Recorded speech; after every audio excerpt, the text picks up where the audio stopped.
플랜트 패러독스. 자, 원래는 사람이 먹는 음식이 아니었다. 자, 지난번에 흰 쌀밥들을 못 먹게 했는데 오히려 그것이 유익하다. 또 콩 종류는 렉틴이 많다. 이렇게 생각을 했는데 원래는 사람이 먹는 음식이 아니었다. 무엇이? 렉틴의 함유 식품 중 최악의 두 가지는 아메리카 원산의 곡물과 옥수수의 유사 곡물 퀴노아이다. 옥수수의 위험성에 대해서는 이미 상세히 다루었다. 하지만 프랑스에서 1900년에 옥수수가 사람이 먹기에 적합하지 않다는 이유로 돼지에게 먹이는 데만 허가한 사실을 아는가? 옥수수를 주식으로 택했던 북부 이탈리아 사람들에게서 선천성 정신지체 크레틴 병이 발생한 사실이 촉발한 결과였다. 당신도 알다시피 소도벌레는 옥수수를 먹지 않는다. 그러면 그 소고기를 먹으면 어떻게 되냐 이 말인데요. 퀴노아 역시 같은 문제를 안고 있다. 잉카족은 퀴노아에 든 렉틴을 제거하는 세 가지 해독 과정을 따랐다. 첫째, 퀴노아를 물에 담아 두고 섞였다가 조리한다. 발효시켰다 이런 뜻이네요. 퀴노아를 먹어본 적이 있다면 처음 두 가지 방법이 포장지의 이용 안내에 적혀 있지 않다는 것을 알 것이다. 글루텐 프리 식품을 먹는 사람들은 대부분 퀴노아를 그들이 포기한 곡물에 대한 대체물로 여긴다. 그러나 퀴노아에 들어있는 렉틴은 장 내벽의 문제 상황을 더 악화시킨다. 치명적인 가지 다루기. 자, 콜럼버스가 이탈리아로 토마토를 가지고 온 이후 200년이 지나도록 그들은 그것을 먹지 않았다는 사실을 아는가? 지금도 이탈리아인들은 토마토 소스를 만들 때 껍질을 벗기고 씨를 발라낸다. 토마토의 껍질과 씨에 렉틴이 함유되어 있기 때문이다. 영리한 이탈리아인들은 껍질과 씨에 비해 과육의 비율을 최대한으로 높인 로마 토마토라는 교배종을 만들었다. 이후 요리사들은 토마토를 끓는 물에 데치고 껍질을 벗기고 반으로 가른 후 씨를 짜낸다. 과육에서 껍질과 씨를 분리하는 것이다. 토마토 소스와 피자가 발명된 지는 120년이 조금 넘었을 뿐이다. 진화의 측면에서 이들은 대단히 새로운 음식이다. 같은 접근법이 이탈리아의 붉은 고추를 요리할 때도 적용된다. 붉은 고추가 담긴 유리병을 열면 껍질과 씨가 보이던가? 아니다. 껍질과 씨는 제거되었다. 아메리카 남서부의 인디어들은 항상 고추를 굽고 껍질을 벗기고 씨를 솎아낸다. 이 역시 렉틴을 제거하기 위한 것이다. 타바스코를 비롯한 매운 소스를 발효시키는 까닭은 뭘까? 잉카족이 퀴노아를 다룬 것처럼 박테리아를 이용해서 렉틴 함량을 낮추기 위해서다. 발효가 렉틴의 함량을 크게 낮춘다는 증거가 있다. 발효는 사워도우의 글루텐을 없앤다. 발효는 렌틸콩의 렉틴을 98% 제거한다. 단 글루텐 함유 곡물에서는 발효도 효과가 없다는 것을 기억하라. 렉틴의 영향을 최소화하는 데 사용하는 방법을 이양하는 김에 몇 가지 신화를 띄어부어 보겠다. 마른 곡물을 물에 불리는 것으로 글루텐이나 WGA를 제거하지 못한다. 콩과 식물의 싹을 틔우는 것은 소화를 돕지 못한다. 사실 바라는 렉틴의 함량을 높인다. 싹을 틔운 콩이나 곡물을 실험 동물에게 먹이자 암을 유발하는 것으로 나타났다. 그렇지만 토마토와 후추, 호박의 껍질과 씨를 제거하면 렉틴 함량을 낮출 수 있다.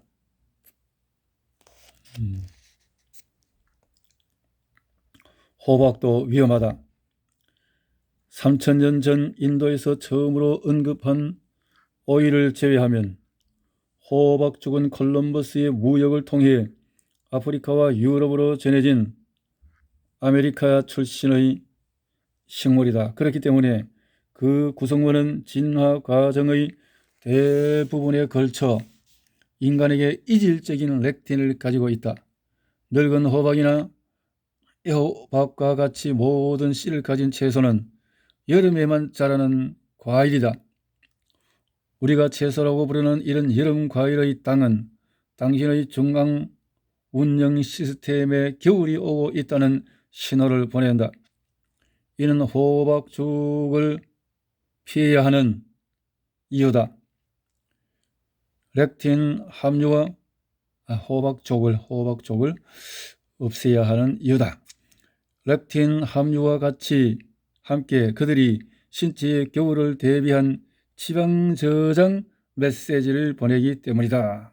다시 말해서 살찐다. 살찐다는 것은 독소가 있다. 그러면 몸이 아파진다. 이런 내용인데요. 좋은 지방, 나쁜 지방. 금지 목록에 나열된 기름은 렉틴을 함유한 씨앗과 콩에서 화학적으로 추출된 것이다. 과거에는 유체 씨로 만든 카놀라유를 허용식품 목록에 넣었다. 하지만 현재 거의 모든 카놀라유는 유전자 변형 씨앗에서 나오기 때문에 목록에서 뺐다. 적어도 2주간은 올리브 오일, 아보카도 오일, MCT 오일과 같은 단사슬 포화 지방과 고도 불포화 긴 사슬 지방산과 함께 코코넛 오일, 동물성 지방과 같은 긴 사슬 포화 지방의 섭취를 제한하도록 한다. 포화 지방이 함유된 치즈, 사우어 크림, 헤비 크림, 크림 치즈의 섭취도 제한한다. 이 기간에는 올리브 오일이나 코코넛 오일을 이용하는 대신에 들기름을 추천한다. 들기름에는 고함량의 로즈마리산이 들어있어 인지 능력과 기억력을 향상시킨다. 들기름은 알파 리놀렌산도 고함량으로 가지고 있다. 오메가3 지방산의 한 형태인 알파 리놀렌산은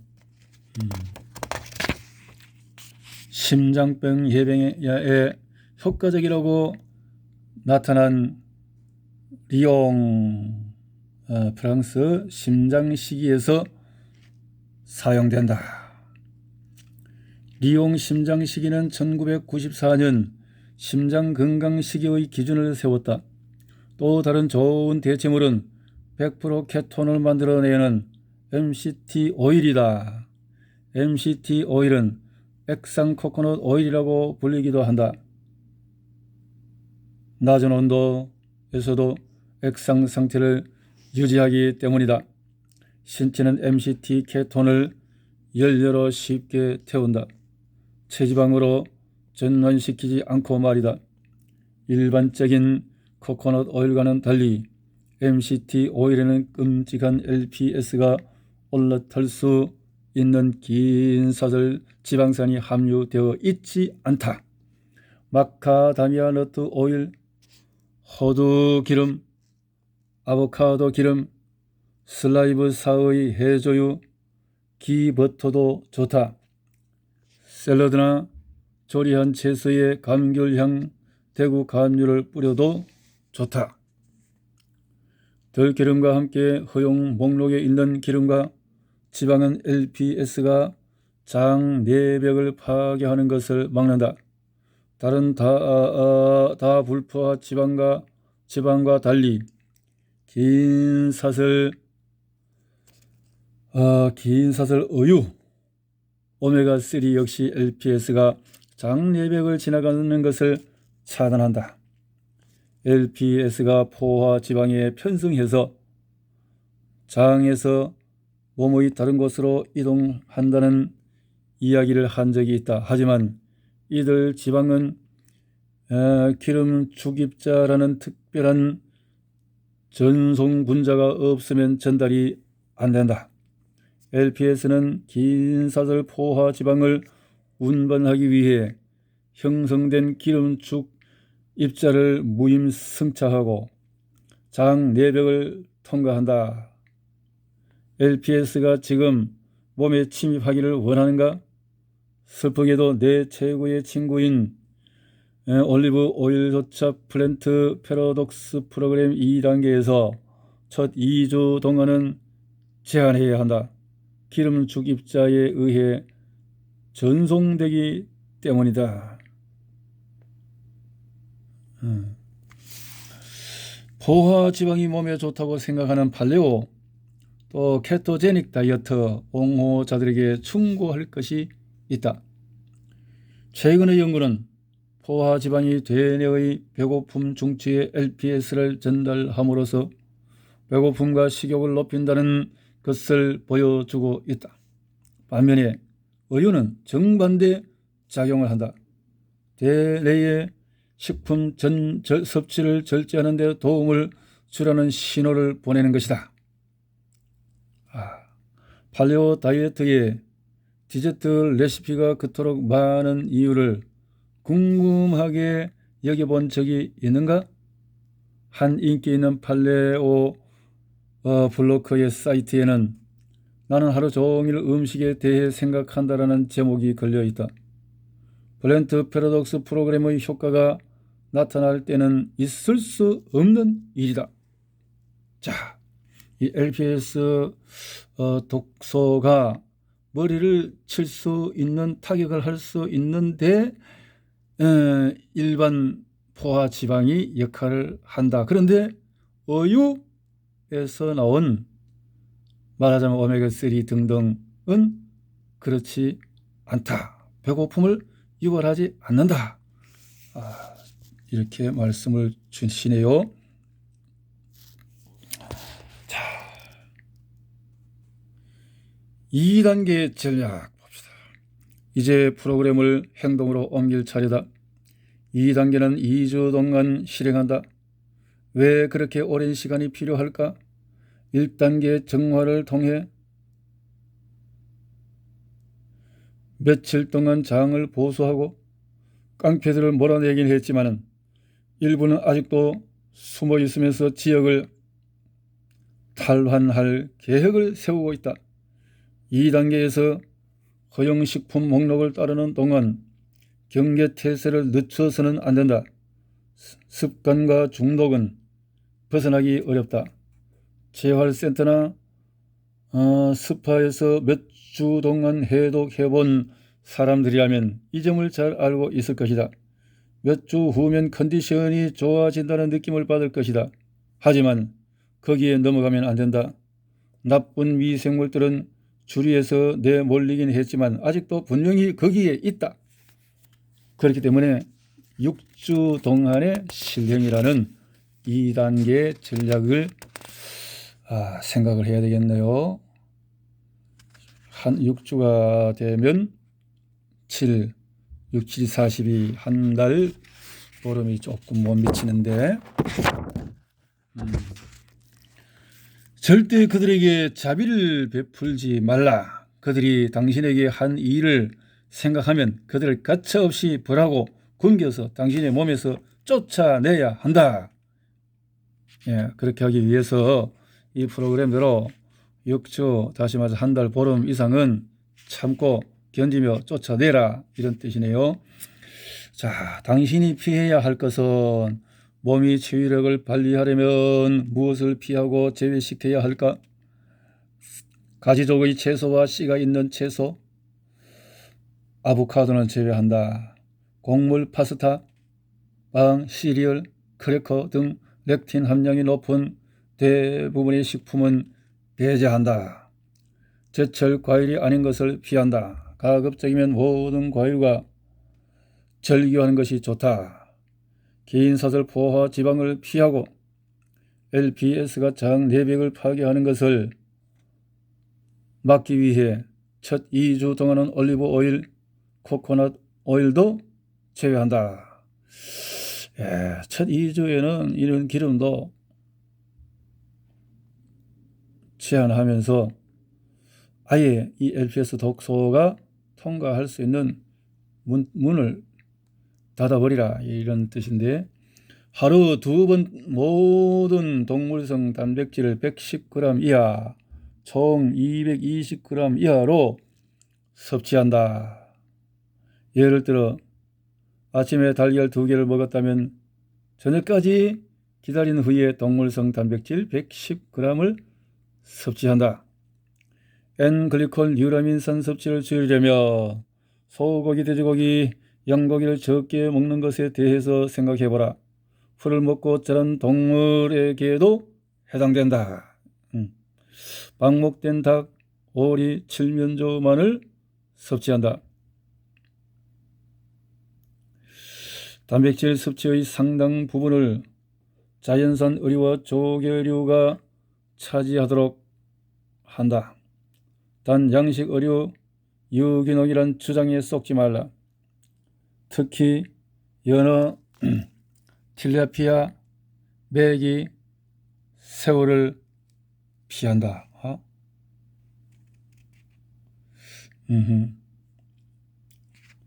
황새치, 농어, 옥돔, 스시용 참치 등 먹이사슬의 상위에 있는 생선은 피한다. 이대로 몸에는 수은을 비롯한 중금속이 더 많이 축적되어 있다.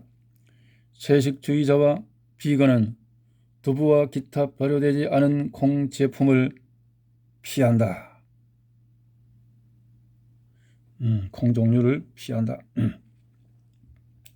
당신이 먹어야 할 것은 저항성 정분의 섭취를 최대한 늘려서 우호적인 장내 미생물들이 당신이 장으로부터 흡수할 수 있는 단세 지방산과 케톤, 바로 연료로 사용할 수 있는 지방을 생산하도록 한다.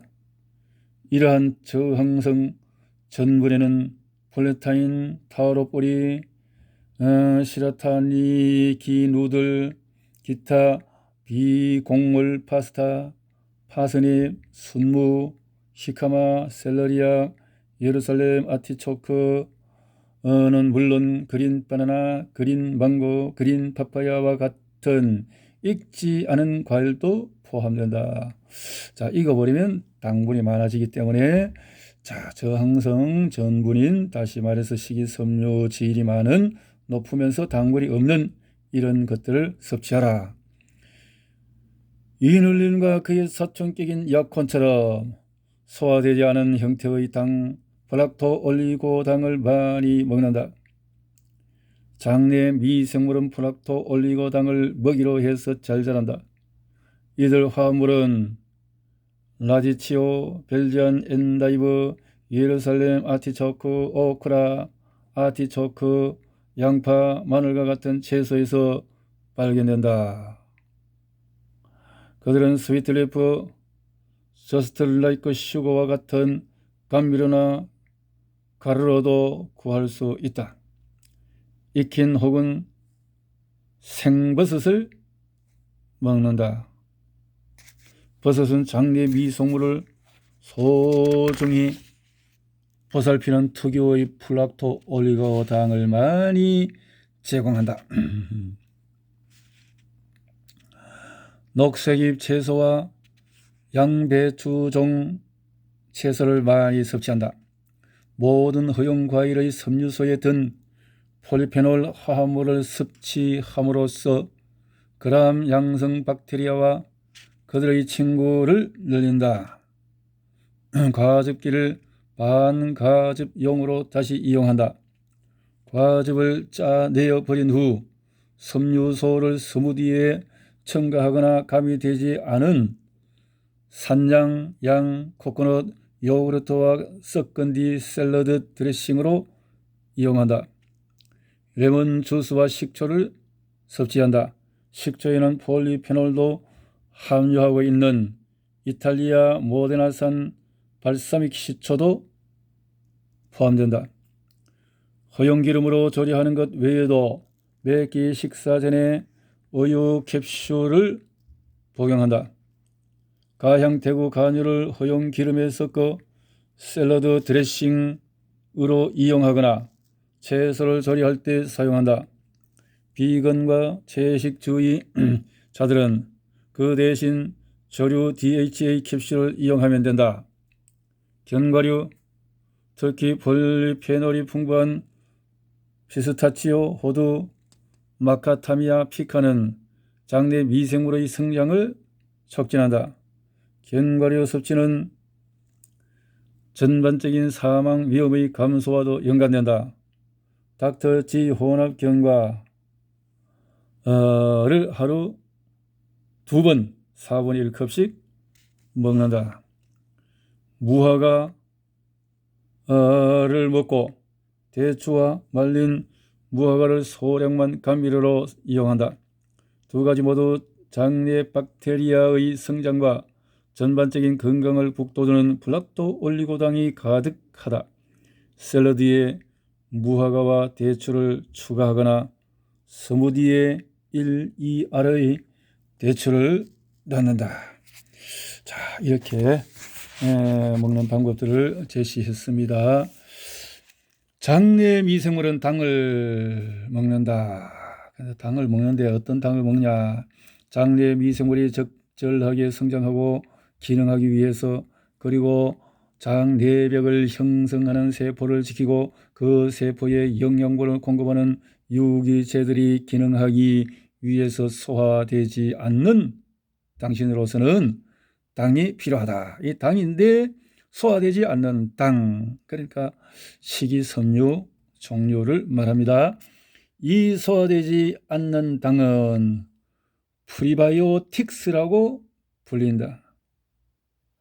이들은 당신의 새로운 열대우림의 씨앗인 우호적인 박테리아다.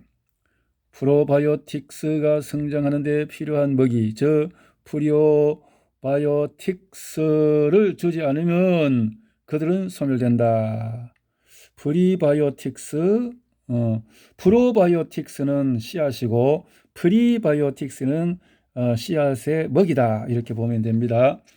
자, 플락토 올리고당은 특별한 형태의 프리바이오틱스로 장 내벽 근처에 사는 장내 미생물에게 영양분을 공급해 당신을 렉틴과 LPS로부터 보호하는 점액 생성을 촉진한다.